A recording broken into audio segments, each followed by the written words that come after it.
I have several nice dimes here. These look BU proof-like. I mean, they've got a lot of luster. We'll take a look at these really close. Should I send these off for grading? It's a 1920. In this condition, it's going to have a lot of value. Will it get 63 or 64? Right over here. Doesn't quite have full band lines on it here. And let's take a look at these others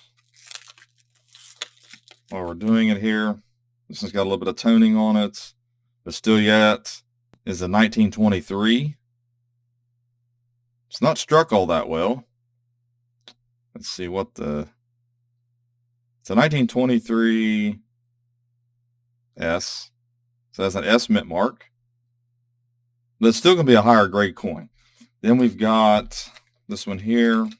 This is a 1920 as well. Looks like it might be a high grade coin. And here's the reverse. Then we have another one here. I mean, we'll look at three more of them. The last three we have here. This one looks proof-like. Man, that thing's 1925. Look at that. It's a nice looking coin. It looks like it has full band lines on that one. And let's take a look at this one here. It's a 19... You see, it's hard to show these small dimes, but it's a 1926. Looks like it might be in a higher grade. And looks like it's got full band lines. It has some weird lines across it. Then we've got one more. And this one's toned up too. So let's take a look. A lot of toning on this. So this one here is a 1921.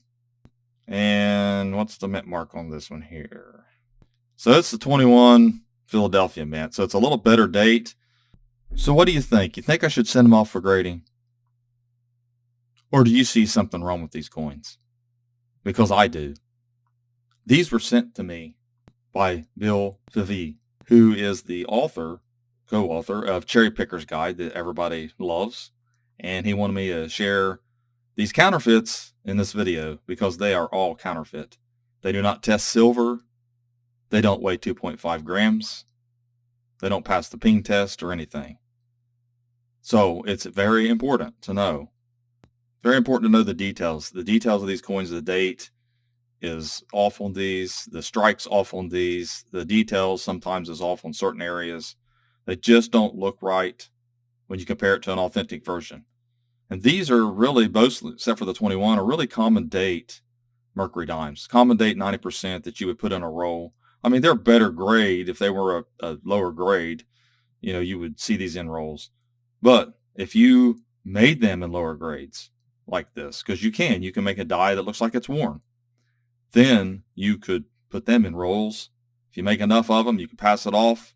And if your roll doesn't have a complete, or your bags have a bunch of rolls that have some of these in it, then that's going to cost you, anywhere from $2.30 a coin or $2 a coin, whatever you're paying for them.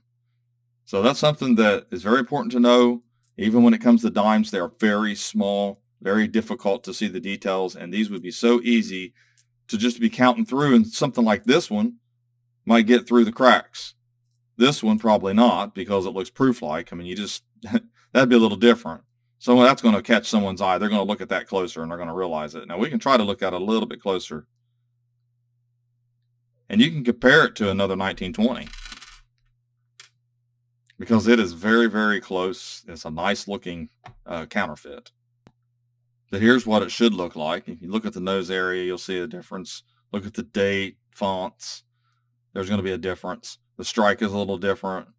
There's no proof likes, for Mercury dimes. So that's the first indicator that there's something wrong here. There are proofs, but not proof likes. And this is definitely not a proof. Not a 1920 proof anyway. And a lot of people are like, so how do you know it's not a proof? Well, you need to know also what years proofs were actually minted. There wasn't any Mercury dime proofs until 36. So that'll tell you something else. You need to know all this information. If you're collecting coins, you're doing yourself a disservice not knowing more than just the silver content of a coin if you're collecting it. We talked about this before over and over. You got to know the design details of your coins. It's just too important.